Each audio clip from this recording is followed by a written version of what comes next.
Well, 2020 was quite a year, wasn't it? 1 year ago, we had no idea what 2020 would hold for us as individuals, as a society, as a world. So here we are, just having crossed the threshold of 2021. And we can't help but wonder and hope that maybe this year will be better than the last. On this feast of Epiphany, we ask what epiphanies we will have in 2021. What stars, what signs do we see that might indicate what 2021 will be like? I'll name 3 stars for us to keep our eyes on, not as predictions of the future, but as things for us to be ready for. We have new vaccines for coronavirus. At the same time, the virus is largely out of control in many parts of the U.S. and the world, and we may be facing even tighter and longer restrictions to get it under control. Thirdly, there will be trials this spring for those involved in the killing of George Floyd. As you heard me list those 3 things, what did you think? Perhaps more importantly, what did you feel? Hope? Dread? Relief? Fear? Maybe a bit of all of these things, and maybe more. It is important to attend to how we feel and think about these things, because ultimately our thoughts and feelings will determine how we choose to act on them. Will we feel and act positively or negatively? Selflessly or selfishly? In the gospel reading we just heard, the Magi and Herod all saw the sign of the star. They saw the same star, but had polar opposite reactions to it and took completely different actions as a result. The gospel says the Magi were overjoyed at seeing the star and were compelled by seeing the star to seek Jesus out and to do him homage. And they brought him kingly gifts. Herod's reaction was not to be overjoyed, but instead to be deeply troubled. And as a leader, his reaction cascaded down to all Jerusalem with him.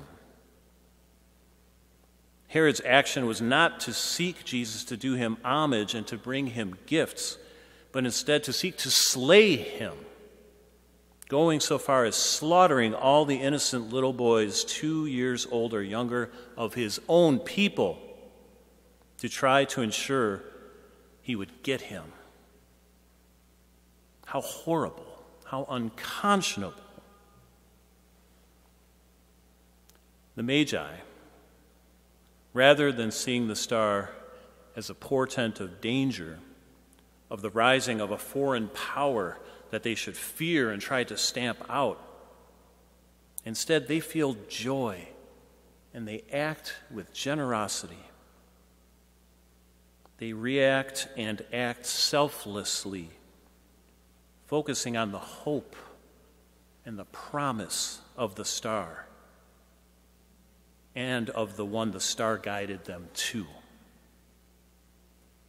Herod, on the contrary, is selfishly focused on himself, his desire to keep his power, and will clearly stop at nothing to preserve it, even the slaughter of his own people.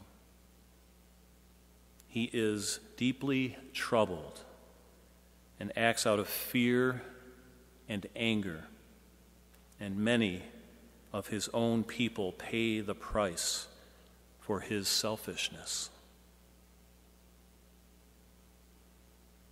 As the stars, the signs, the challenges of 2021 arise, will we react to them like the Magi or like Herod? When the vaccines become widely available, will we be joyful that we have a measure of safety against the virus to protect not only ourselves but also our loved ones, nurses and doctors, first responders, store clerks, maintenance workers, friends, strangers, everyone? Don't react out of fear. Don't resist the need for your own good and for the common good. I have been overjoyed at seeing my friends who are nurses and doctors and pharmacists posting pictures online of themselves getting the vaccines. They are radiant with joy because they are now better protected and no longer as big of a threat to their own children, spouses, and families. And they know they can keep doing their life-saving work. Since it will take many months for vaccinations to happen, and the virus is still largely out of control, we will likely see continued and possibly even stronger restrictions put in place. Restrictions are certainly not something anyone wants or feels good about, but they are necessary and effective. How deeply troubled will we allow ourselves to be by these? We all feel badly for those who are suffering economically due to business closures, job loss, distance learning, and for all those suffering emotionally from isolation. It is truly terrible. We also feel sorrow for those who have died from the virus and for their loved ones, for those who have developed long-term conditions from the virus.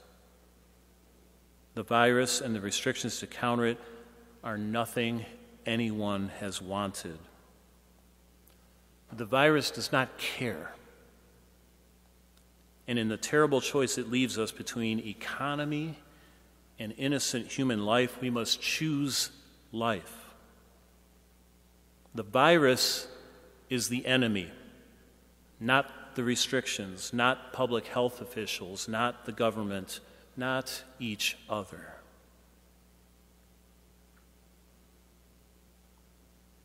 In a few months, there will be the trial for those involved in the killing of George Floyd. With it will come further civil unrest.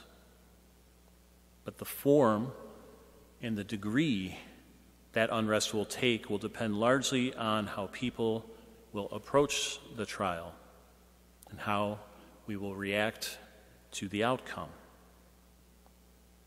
Will this trial bring justice in its verdict on this case?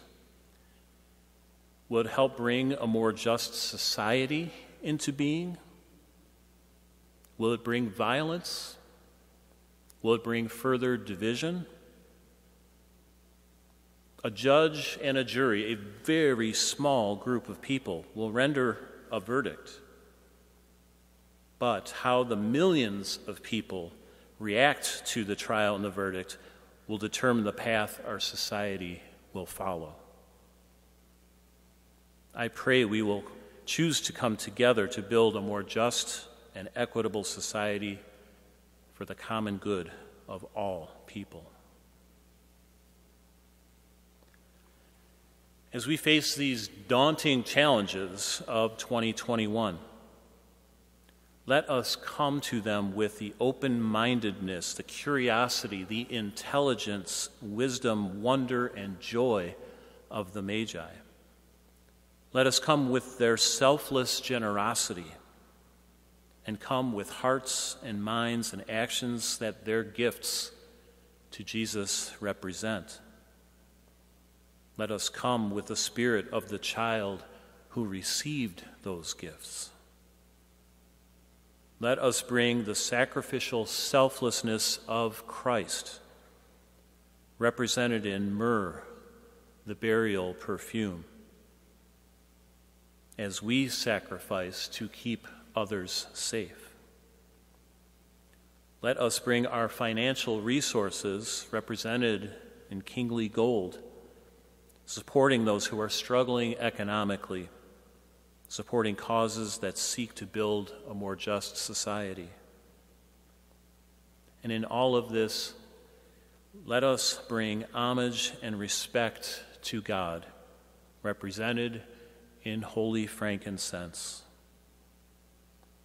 As we must rely on vaccines and public health measures and on our judicial systems to face the challenges ahead, let us also fully rely on and entreat our loving God to deliver us from all evils, physical, mental, social, and spiritual, and to bring about his kingdom for all.